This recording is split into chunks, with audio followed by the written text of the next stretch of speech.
let's start with an overview of pre-K through 5 reading development.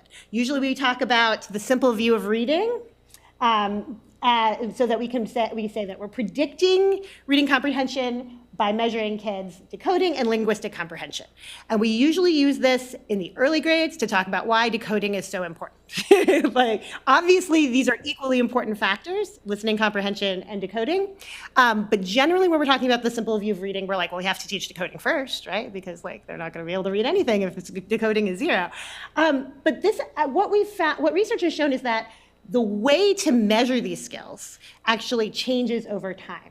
So when kids are in 1st grade, decoding actually is the most important. Like, if you measure how well kids can read words, that you will know approximately how well they can comprehend text, that there's a really close match. Any ideas why that is? Any ideas? Because think about the kinds of text that they're reading in 1st grade. Are they hard to comprehend? No, they don't. The texts that challenge their comprehension and build their listening comprehension are read-alouds generally at that age, right? The texts they're reading are pretty short. They don't stretch their comprehension muscles very much. So their reading comprehension and their decoding are almost the same. By 2nd grade, however, this has evened out. Their decoding skills and their listening comprehension contribute equally. And this is decoding skills measured like how well they can read a list of words.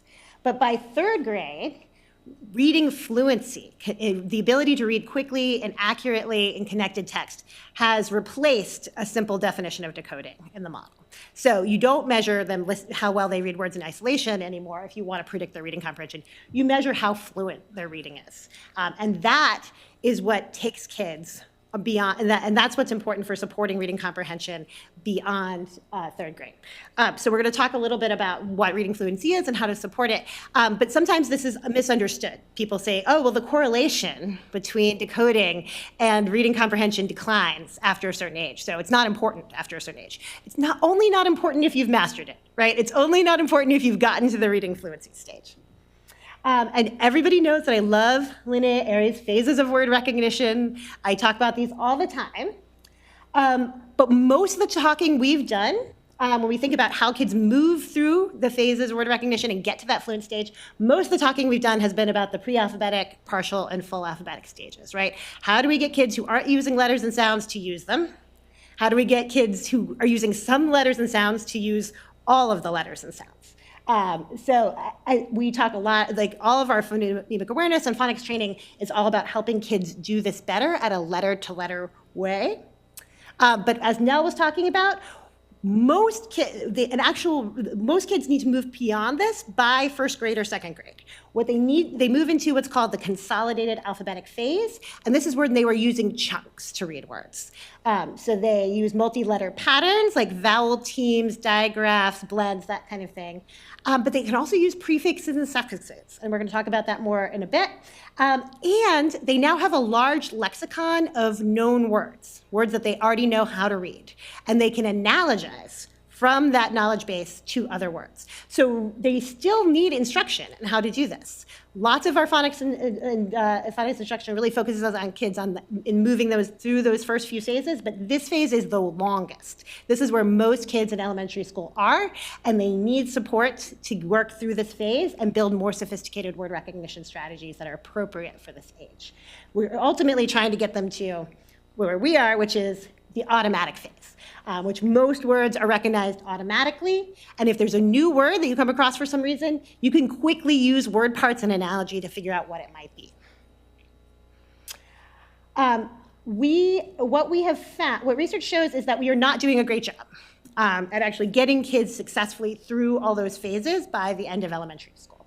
How many of you are familiar with the decoding threshold research? This is one of the most interesting studies to come out in the last 5 years, in my opinion. This was, I guess it's 6 years now. It was Educational Testing Service. Researchers at Educational Testing Service were able to follow a sample of 10,000 kids from 5th grade through high school. And measured their decoding, their vocabulary, their comprehension, and everything using the RISE Read Basics test each year. So they had this longitudinal sample of kids moving through the grades. And what they found was that there is what they call the decoding threshold. basically a level of word reading ability that if kids meet it by the end of 5th grade, they continue to make progress in their reading comprehension in 6th grade, 7th grade, 8th grade, 9th grade. They continue to grow in the way that we would want to see. But if they do not meet that threshold, their reading comprehension stagnates. They don't continue to make progress in the secondary grades.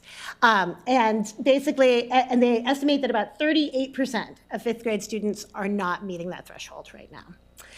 Now, I could do a whole other talk about what this threshold is and where it is. That's one of the things I'm trying to determine with my research. But it's not simple decoding. It's not one-syllable words. This is the ability to read more sophisticated multisyllabic words.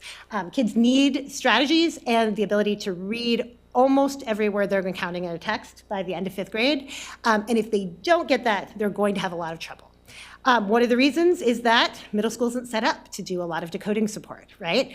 And not being able to read the words in the text, if we think about the simple view of reading, is going to keep them from comprehending and enjoying and reading those texts fluently.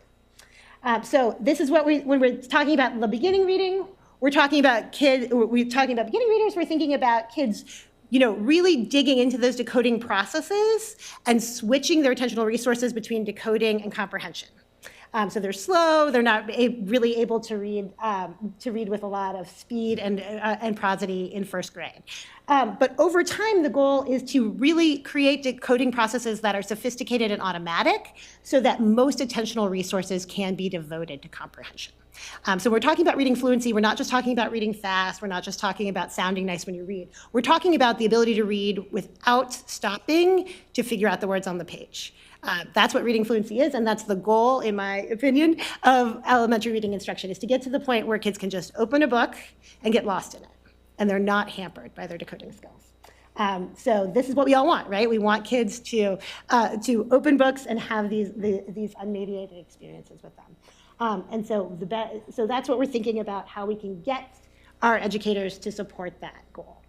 So our goal, if we think about our know, do, and be framework for educator learning around this area, is to really understand how reading develops over time. And that reading doesn't stop developing at 3rd grade, or doesn't stop developing when kids can read words on the page, but continues, it's a continual process.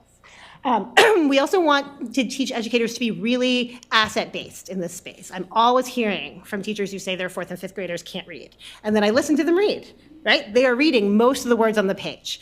They need help with some of the trickier words. They need help building their fluency and comprehension, but it's not that they can't read. So we really want to think about what kids can do at each stage and challenge them at each stage.